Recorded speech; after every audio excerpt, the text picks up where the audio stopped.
multiple fractures of legs and ribs. So they're painful and they're non-weight bearing in their right leg. So we know that the right leg would be her not good side.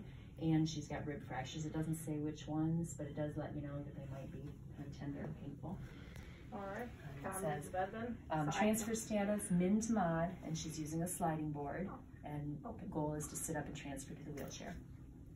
She's using a MIG bod and a slide board. Yep. And basically, min assist usually means any physical assist up to about 25%, 24%. Then 25 to like 49% is mod. And then if you're doing more than 74, 75% of the work, it's a max assist. Most often when someone's a max, I will usually recommend maybe a 2-person. Once in a while you'll have this tiny little person that you feel like you can do, but usually max assist, you're gonna want 2 people. Min to mod is usually manageable with 1, but that kind of gives you an idea. And really min might be just a little studying, but if you physically have to do any work to help them, that's at least a min.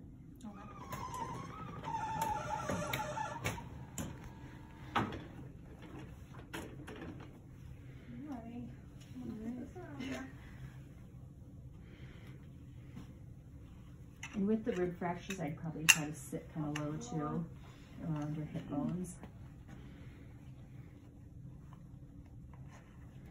Be a little snug.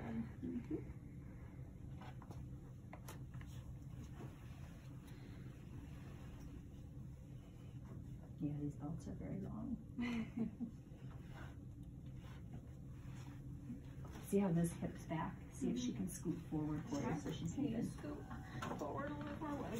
Get your both feet flat on the ground as much as you can. And since this one is non-weight bearing, the easiest, she might be so painful that it's not even an issue. Not doing anything. But some folks still push through that non-weight bearing leg. So if you get it out in front of them, they really can't put much pressure on it. You don't necessarily have to hold it in the air if you have it out in front. But if they're pulling it under them to weight bear, then I'll put my foot under it sometimes or make them hold it up in the air.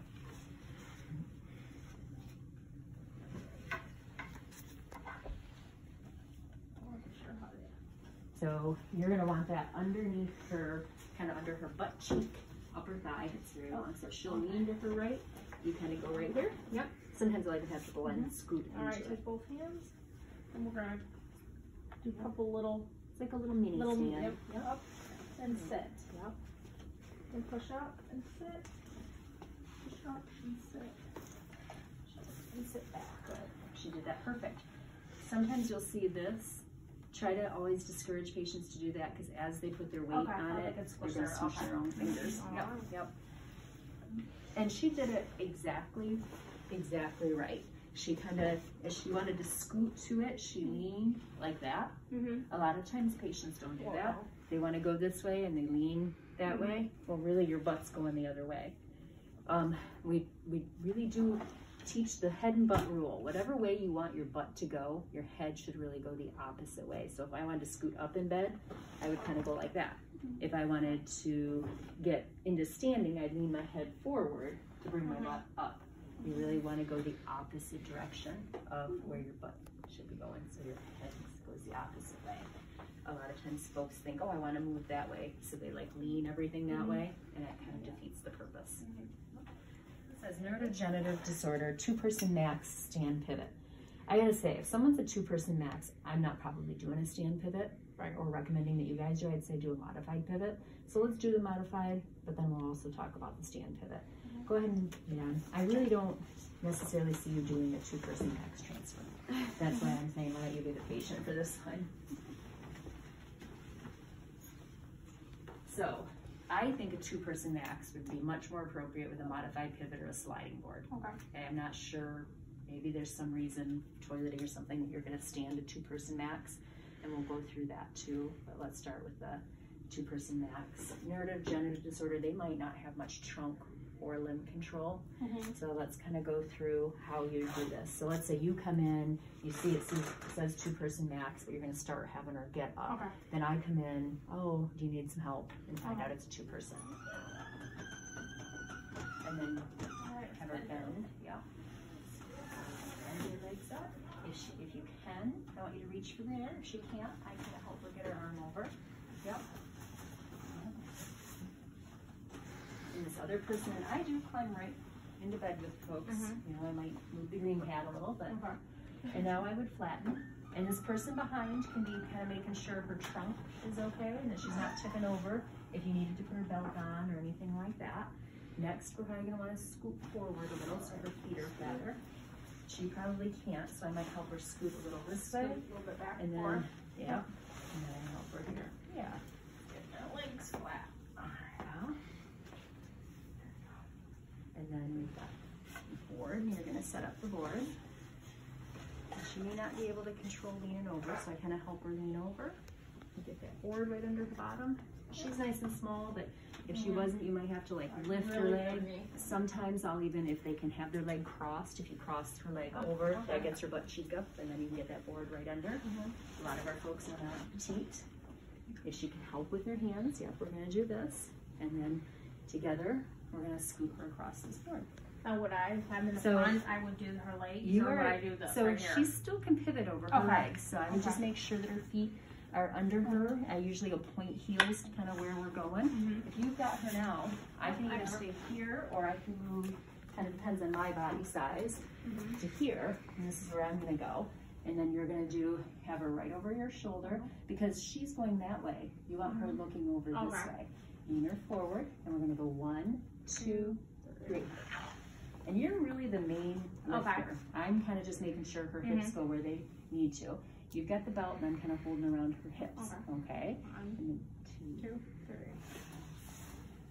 3. And then you can adjust your feet if you need to, because you want them to go with us. Yep.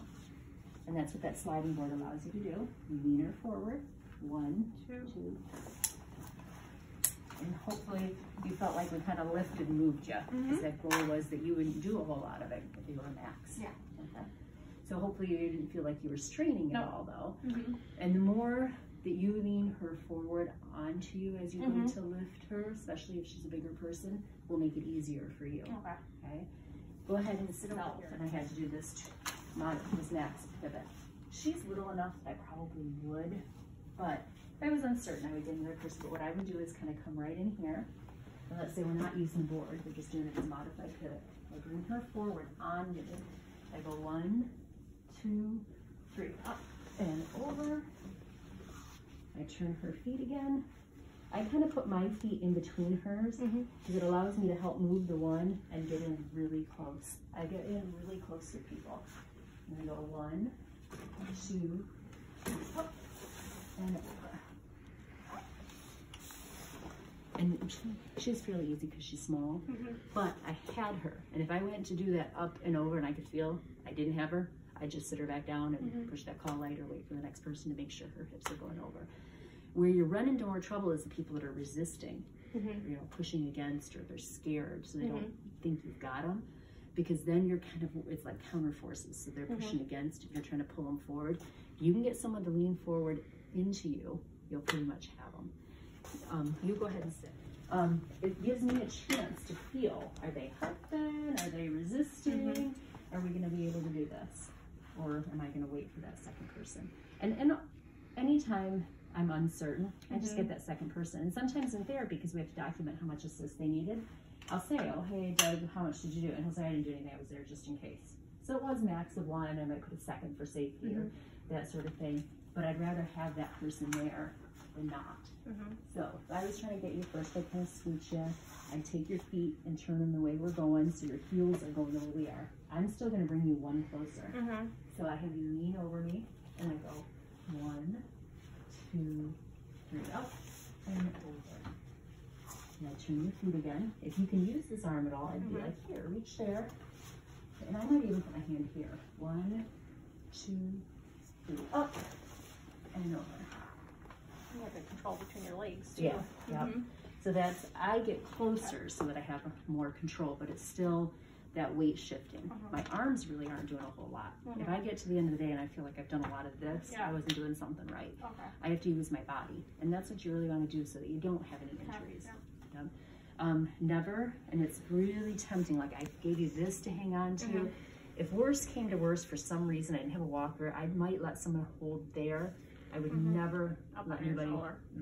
Nope, not at all. That's where, and people, that's where they're used to and want to grab. Nope, my hip is okay if they need something to stabilize, or my elbow. Let's say for some reason you had to do a stand pivot and there wasn't a walker there, and they were worried. I'd let them kind of stand. Now grab my elbows. Yep. And you could still kind of control like that. Or for someone who's really tall, maybe they had to grab it or there. Yep. And I won't ever grab people right there either, because that's shoulder injury for them. Yeah. If you really needed to, you can kind of control here or here. Like shoulder blades, but never shoulder or arm. Any questions there? No.